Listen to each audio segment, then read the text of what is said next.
car c'est du dedans, du cœur de l'homme, que sortent les pensées perverses.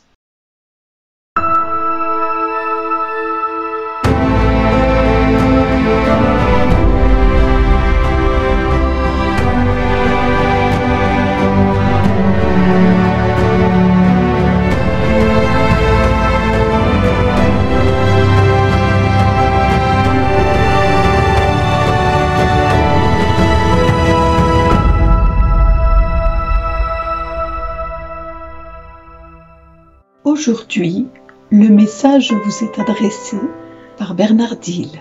Bonjour les amis, le texte de ce jour nous invite à comprendre que s'il y a des problèmes dans notre société, dans notre monde contemporain, c'est que les hommes ne se laissent pas conduire par l'Esprit de Dieu, mais par l'esprit de la chair. Bien des fois, nous pensons que en faisant ceci ou cela, en nous comportant de telle ou telle manière, nous allons rendre pure notre conduite. Or, Jésus nous dit ceci, ce n'est pas en faisant quelque chose dans notre cœur que cela va le rendre impur. Non, c'est ce qui va sortir de notre cœur qui va le rendre impur. Parce que si nous avons une pratique qui peut nous conduire vers plus de sainteté, plus de sanctification, et c'est tant mieux, il n'en demeure pas moins que ce qui va s'opposer à la sanctification, ce ne sont pas les personnes autour de nous, mais c'est notre personne et notre cœur. Car c'est du dedans du cœur de l'homme que sortent les pensées perverses, qui sont l'inconduite, le vol, les meurtres, l'adultère, la cupidité, la méchanceté, la fraude, la débauche, l'envie, la diffamation, l'orgueil et la démesure. Tout cela conduit à voir l'homme se détruire et détruire le monde qui l'entoure avec chacun de ces aspects-là, parce que l'homme se laisse guider par ses pulsions humaines. Alors c'est vrai que par moments, on peut être tenté, nous, de céder à telle pulsion, et c'est à nous de lutter contre la pulsion qui est en nous pour faire de cette journée, de la journée que nous commençons à vivre, une journée de grâce et de bénédiction. Nous pouvons céder à ce que Dieu nous propose. Et là, nous avons la paix. Là, nous avons la paix si nous cédons à ce que Dieu nous propose. Mais si nous cédons à ce que la chair nous propose, nous tombons dans le péché. Nous tombons dans ce que nous ne voulons pas vivre et que nous ne voulons pas faire subir à ceux que nous aimons. Mais voilà, par moments, nous préférons céder à la chair plutôt qu'à Dieu. Et c'est tout là le malheur de notre société d'aujourd'hui. Le malheur de notre société, c'est de ne pas se référer comme Salomon à la sagesse qui vient de Dieu. La sagesse a inspiré Salomon tout au long de sa vie et on dit qu'il n'y a pas eu d'homme plus sage que lui de toute la création. Même la reine de Saba est émerveillée par la sagesse de Salomon. Alors pour vous dire à quel point cette sagesse était grande, c'est que aujourd'hui encore, on en parle. On est en 2024. Ce que Salomon a été capable de vivre et de faire transparaître à travers sa vie résonne jusqu'à nous aujourd'hui et retentit dans notre cœur jusqu'à nous aujourd'hui. Donc, ne pensons pas que c'est inaccessible. Il suffit simplement de faire le bon choix. Jésus nous dit bien, ce qui sort de l'homme, c'est cela qui le rend impur, pas ce qui rentre.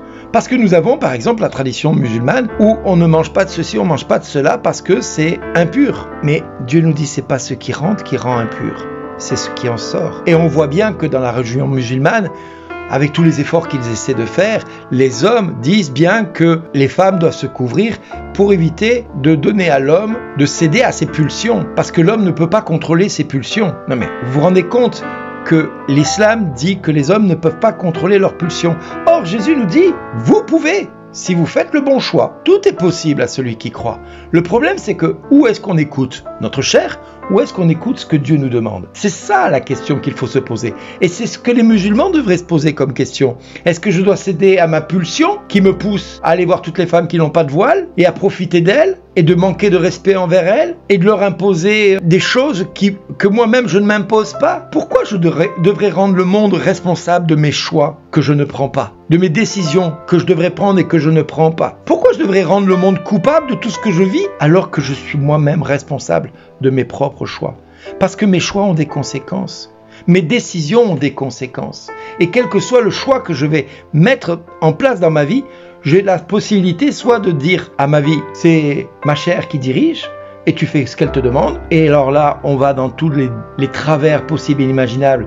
Comme je l'ai dit il y a quelques jours, ces hommes qui ne cessent de se jeter dans des orgies, même pendant le Covid, seuls les clubs libertins avaient le droit de se réunir, alors que tous les autres clubs de danse, les librairies, n'avaient pas le droit d'ouvrir. Mais les clubs libertins pouvaient se réunir. Vous voyez bien que nous étions guidés non pas par l'Esprit de Dieu, mais par l'Esprit du monde et l'Esprit de la chair. Et donc par le diable lui-même, il ne faut pas se voiler la face. Donc nous voyons bien que dans ce texte, Jésus nous montre bien qu'il ne faut pas montrer du doigt ce qui est à l'extérieur, mais il vaut mieux regarder vers soi ce que nous faisons et la conséquence de ce que nous faisons et de ce que nous disons, qui est souvent origine et source de beaucoup de maux dans notre société.